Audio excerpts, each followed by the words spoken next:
Welcome to the Own It Powercast, the place to be when you get serious about making big changes and accelerating growth in your life and in your relationships. Finally create the life you've always wanted, living life on your own terms. Learn how to take your fear and turn it into powerful choices that will create sustained change. Now your host, Mary Baker. Hey everyone, welcome back to the Own It Powercast, the place to come to get what you need to move yourself forward. Hey, it's Mary Baker and welcome to episode 264, Self-Sabotage to Self-Respect, the boundaries we set with ourselves. Well, welcome back. If you've been hanging out with us, you know this month has been all about healthy boundaries to honor our authentic selves. Last week, we talked about all the little moments when your boundaries matter the most and all the ways we need to embed boundaries so that we can be gracious and firm at the same time. And that unless your family taught you how to do this and others taught you how to do this growing up, you might need to learn to do it today. And today I want to finish out the month talking about the decisions and the choices that we need to make so we can stop sabotaging ourselves.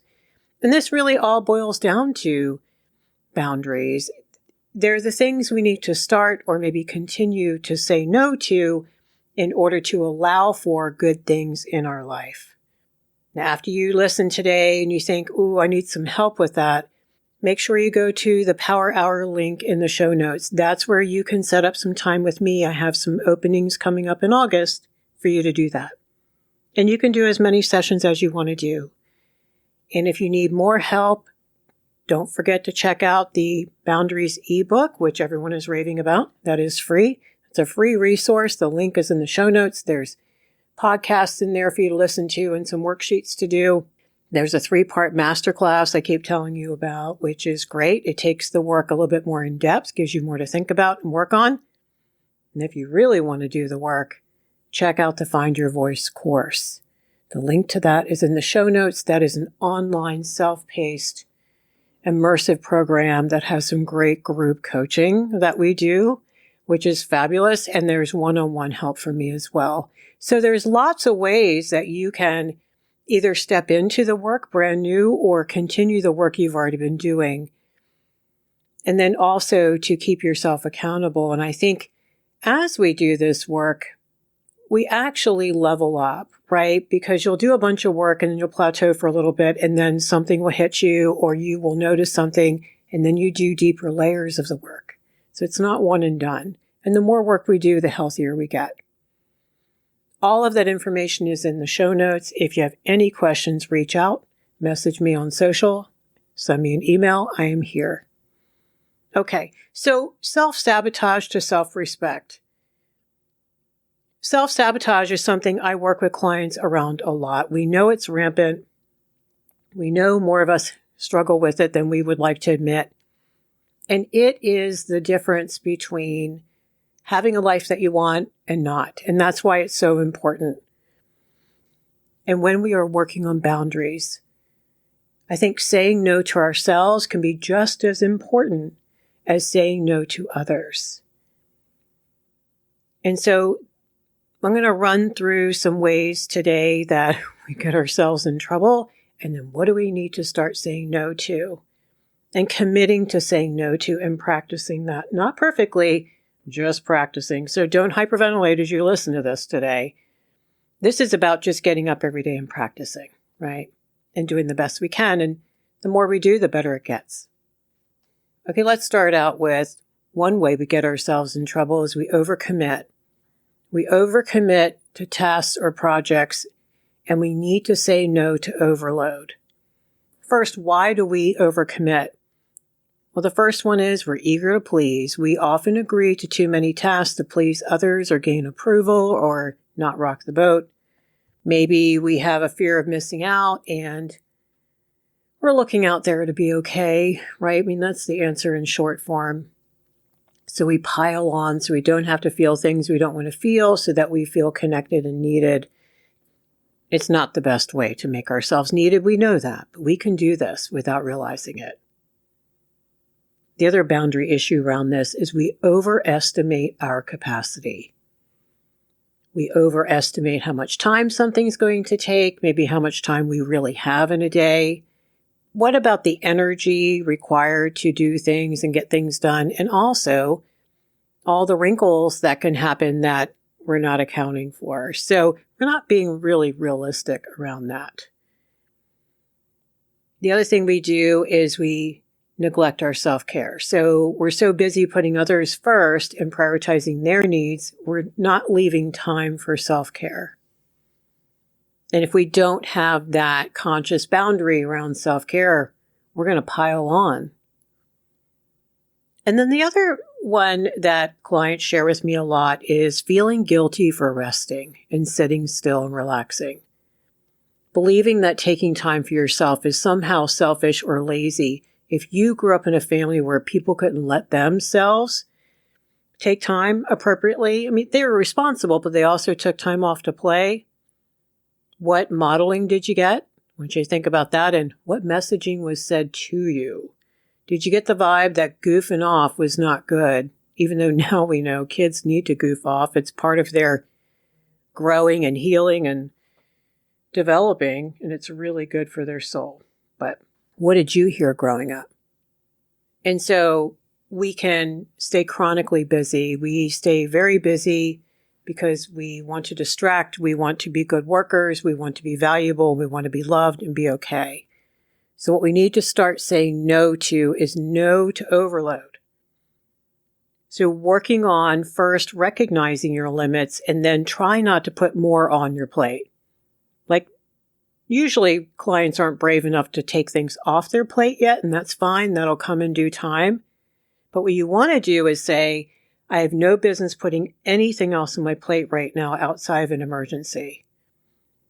So try not to pile on until you can get a good handle on how much you actually have in reality and all the things. Okay, which means work, home, socially, relationally, it doesn't matter what it is. And it could be great stuff. But do you have business putting that on your plate? How full is your plate already, right? So there's the no. And that's hard. That sounds really easy to do, but that is hard. The next one is saying no to people-pleasing behaviors. And I know a lot of you out there struggle with that because you write to me about it. And first, pat yourself on the back for working on this. This is no joke. Like, people don't become people-pleasers because of something easy and simple. There are deep-rooted reasons why you struggle with people-pleasing, and there's a lot of healing work to do, probably some trauma healing work to do for you. Lots of loving boundary work for you to do. So be nice to yourself. You can't do this work without self-compassion and a lot of patience. And as long as you're committed and you keep chipping away at it, it'll get better. I watch people do this. I know it gets better. Okay, so why do we people please? I'm not going to go in depth too much on this. I've done other episodes on people pleasing, but just to remind ourselves, it comes from that fear of rejection and that desire for approval, that need for approval that you didn't get growing up. So you are avoiding saying no to avoid disappointing others, to face rejection, to be shamed or humiliated. So you want their approval often at your own expense. Maybe you're avoiding conflict because you have awful templates of conflict early on in your life, or maybe even recently. And so you say yes to avoid confrontation or uncomfortable situations. And not only do you have that ugly template, but you don't even know how to do it in a healthy way. That's what people don't talk about enough is, they go to therapy and they say, well, you need to address conflict. Okay, but how do I do that, you ask? And that's one of the reasons why I have this podcast is so we can talk about how do you do it in a healthy way instead? Like you have to know what to do instead, right? Otherwise, how are you going to change it? So we're looking out there to be okay. We're looking out there to manage people's impressions of us and their emotions, right? Because we don't want the conflict, we don't want the drama, and we don't want to be abandoned. And so if you struggle with that, do some healing work around that because you're going to have to do some of that first to really chip away at this people pleasing. But you can also simultaneously work on saying no to pleasing everyone. First, you have to change your mindset and be convinced that you can't always meet everyone's expectations or make everyone happy. It's not possible. If you go within and start thinking about what truly matters and try to set limits on how much you extend to yourself, eventually you will be able to have the courage to say no. Okay, so another thing we want to say no to is engaging in unhealthy habits that don't serve us. We know they don't, and yet we continue to do them. What are some of those? Well, maybe not eating well, stress eating, using food as a coping mechanism. When we're uncomfortable, when we're stressed, when we don't know what to do with our feelings, when we're avoiding things. Speaking of avoiding things, the other unhealthy habit is procrastination. It's something a lot of you struggle with, I know, because you tell me. So we're delaying tasks because we're trying to avoid dealing with the underlying anxiety and or fear of failure. It's usually both. And so we put it off because if we can't do it perfectly, we're afraid we'll do it horribly. And then we're stuck in that binary choice that I talk about often here. And I work with people around how do you get into that middle ground good enough? And that is a process and you need help with that. So sign up for a power hour if you need help with that. We can walk through ways you can start practicing that, and that makes life so much better. Another unhealthy habit is not giving ourselves enough rest and sleep, maybe staying up too late to finish things or finish things other people were supposed to get done. Coupled with, it's probably hard for you to unwind because you're up in your head running the world. You're neglecting your need for rest. You're disconnected from your body. So that's a practice getting back to that. But at least at first, committing to saying, I want to get rest. I want to get enough sleep. So saying no to self-sabotage, there might be more ways that you self-sabotage, and that's okay. Don't flog yourself with that list, but be honest about it. And try to identify and avoid habits that undermine your health or your goals, because you deserve to feel better. Another big one is perfectionism. Falling into the trap of perfectionism, we know, leads to stress and burnout and a constant feeling of inadequacy that just feeds upon itself. It's very similar to anxiety, where anxiety feeds upon itself and then creates bigger problems. So we really want to look at some ways that we fall into this and end up becoming the prisoners of the perfect, is what I call it.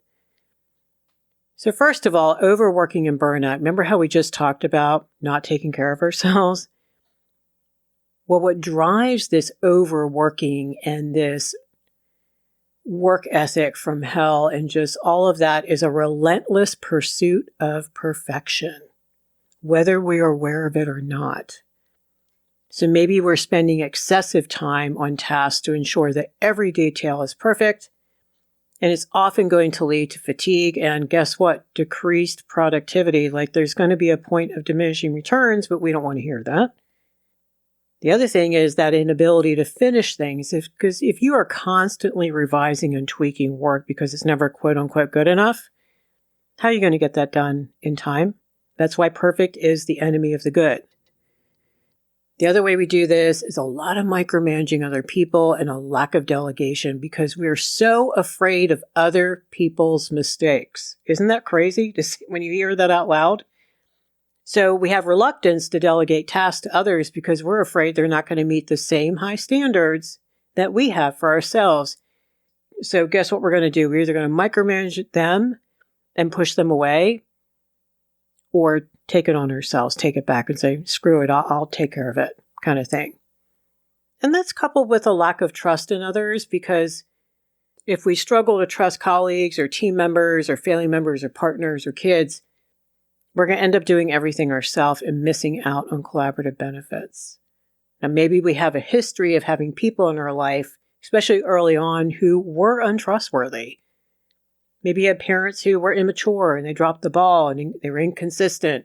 And they create a lot of stress for you and create a template for you that, oh, I can't really trust other people. The people I was supposed to be able to count on, they showed me that I can't. And that may be very true for you in the past.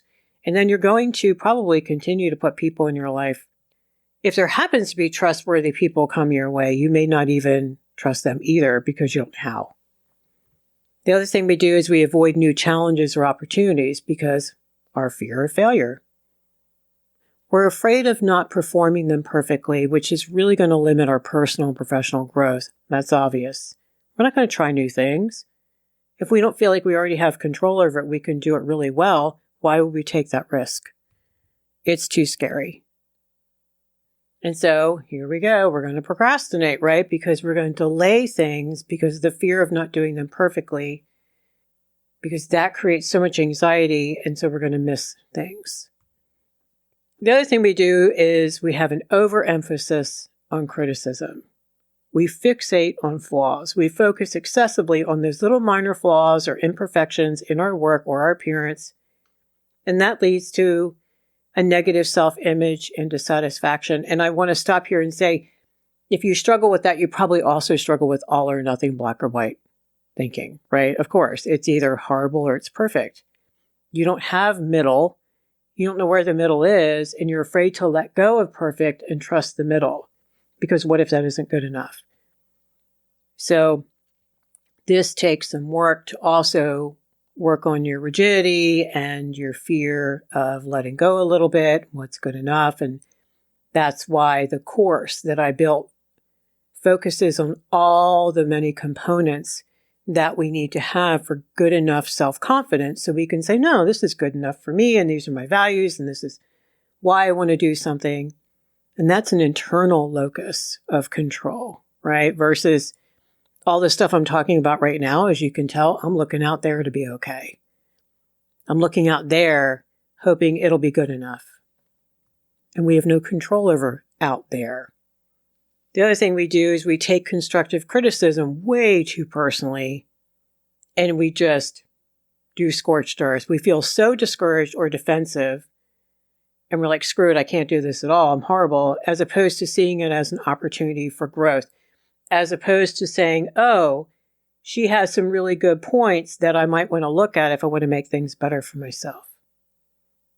And then finally, we set those unrealistic standards, right? These impossibly high standards that are probably unattainable or unrealistic. So of course that we're going to be chronically disappointed and pissed at ourselves and critical of ourselves.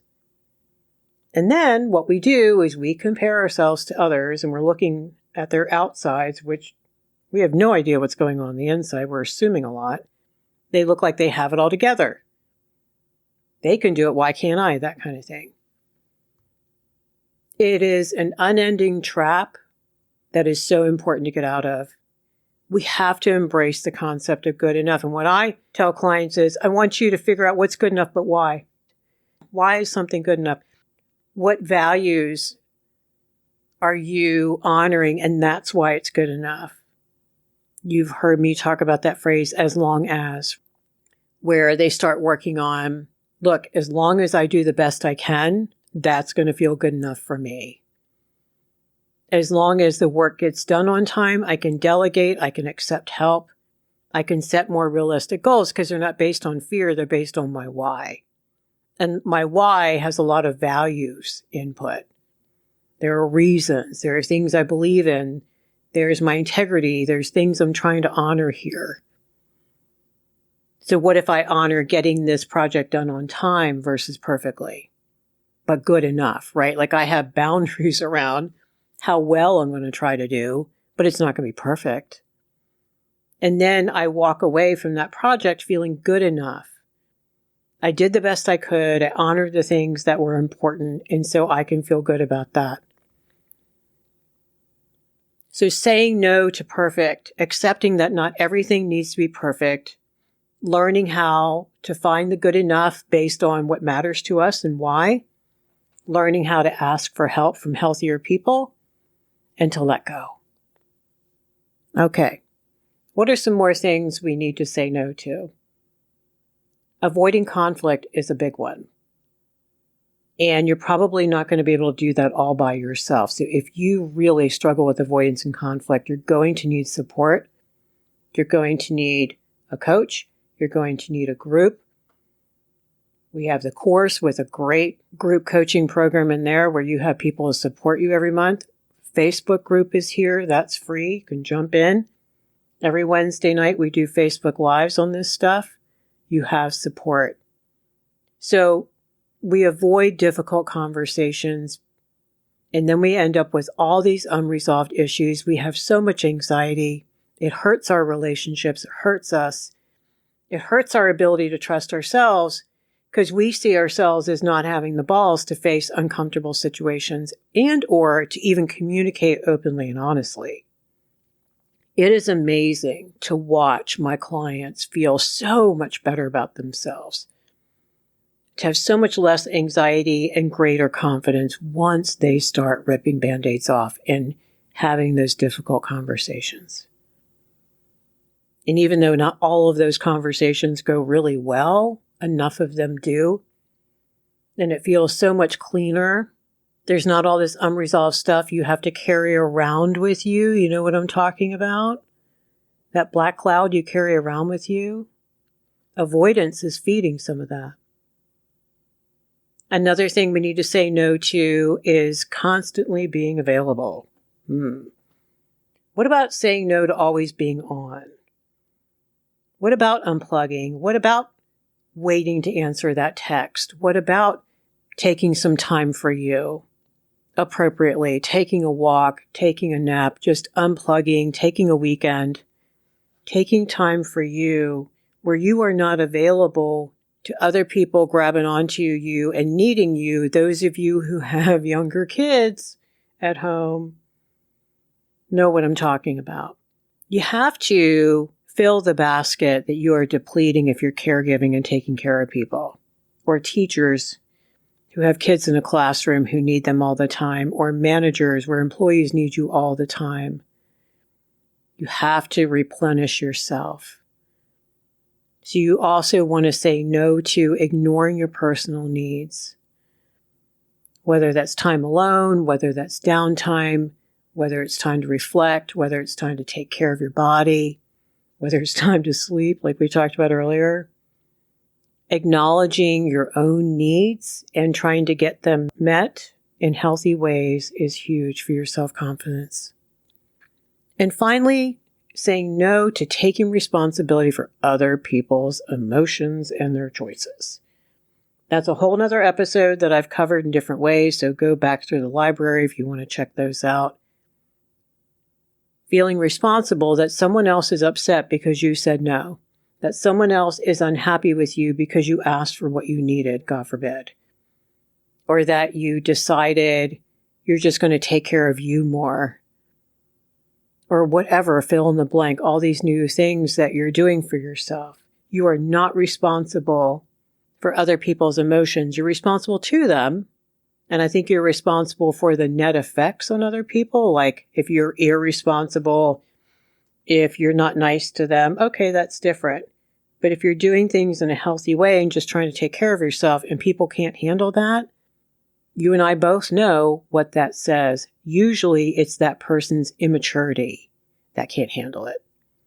Their lack of boundaries, them wanting to manipulate or control you, them freaking out because now they have to do some work on changing. Things are going to be different for them. So if they're fear-based, if they're immature or both, and maybe you've been rescuing them for far too long, that's going to be a little bit of a shock to the system for them. But that is for them to figure out, okay? So detaching just because you doesn't mean they. And you look at your side of the street and you get some help around this, some support, some coaching, just to make sure that, you're doing things in the healthiest way and that there's nothing wrong with you taking care of yourself, then you have to let go. So these are some things to say no to. Feel free, please, to add more to this list as you go. You may have some things I didn't even think about. It can unfortunately be an exhaustive list, but we got to start saying no. We want to start having a healthier balance in life. We want to protect our mental and emotional health, and we want to feel better about ourselves. But in order to do these, I think we need to be conscious and intentional. please don't expect yourself to just wake up tomorrow and start doing these things, because you're also going to be reactive when you're doing them, and that is not good either. So first, make plans to find, or if you have one, to work with an accountability partner. That means a coach, a support group, or a therapist to keep you focused and on purpose. I prefer people to have a coach and a support group both, because I think we need both. Because since so much of this has been automated in your brain, you're going to have to get proactive. You're going to have the courage and the support to change it. And you're going to need the accountability of healthier people around you to reflect back reality and to reflect back your progress and why you're not a bad person for taking care of yourself. And you're going to need that every week for a while. You can't just go weeks and weeks on your own, left to your own devices. It doesn't work. I watch people try to do that, and it just ends up being more frustrating for them. The other thing you have to do is you have to start thinking about your decisions and your intentions and your why, and know that that helps you take your power back and get out of your reactive brain. It helps get you out of fear. And once you start deciding some things for yourself, your nervous system is really going to say thank you. Making choices ahead of time that align with your new way of being and your values raises your self-esteem, like I said a moment ago, and it raises your self-trust. And it lowers your anxiety over time. And then finally, you have to make this a practice that you do daily, weekly, monthly, small steps. Not perfect, learning as you go, gathering that evidence that doesn't lie, with lots of humor and self-compassion and self-reflection. And you're going to need people to love you through this. Look, if you could already do this by yourself, you would have already done it. So today we explored that crucial role I think boundaries play in maintaining our emotional well-being and lowering our stress. We talked about common ways where our boundaries might be lacking, like overcommitting to things, neglecting our self-care, doing the people-pleasing. And by identifying some of these boundary issues, I think we can better understand why we might be frustrated, why we might be resentful and anxious. And we talked about some real-life examples and strategies to start recognizing and addressing missing boundaries. And we talked about how boundaries aren't always just about saying no to other people, but setting limits for ourselves. So whether we're dealing with family, friends, or colleagues, understanding and respecting boundaries is essential. If you sit there long enough, you've heard me say, you can boil it down to boundary work. But I think also the need for support and encouragement. And so if you need that support, join the Facebook group, join the course, get some coaching, get some support so that you can continue to make this better for yourself. Thank you so much for joining me today. I hope you walked away with something useful. If you think there are people in your life that could also benefit, please pass this along. You can sign up for the newsletter at ownitpowercast.com or message me on social. That's where you can get these episodes and the blog and early announcements of new workshops coming up and things like that. Okay, so pay it forward, keep focusing on you, and I'll see you next time.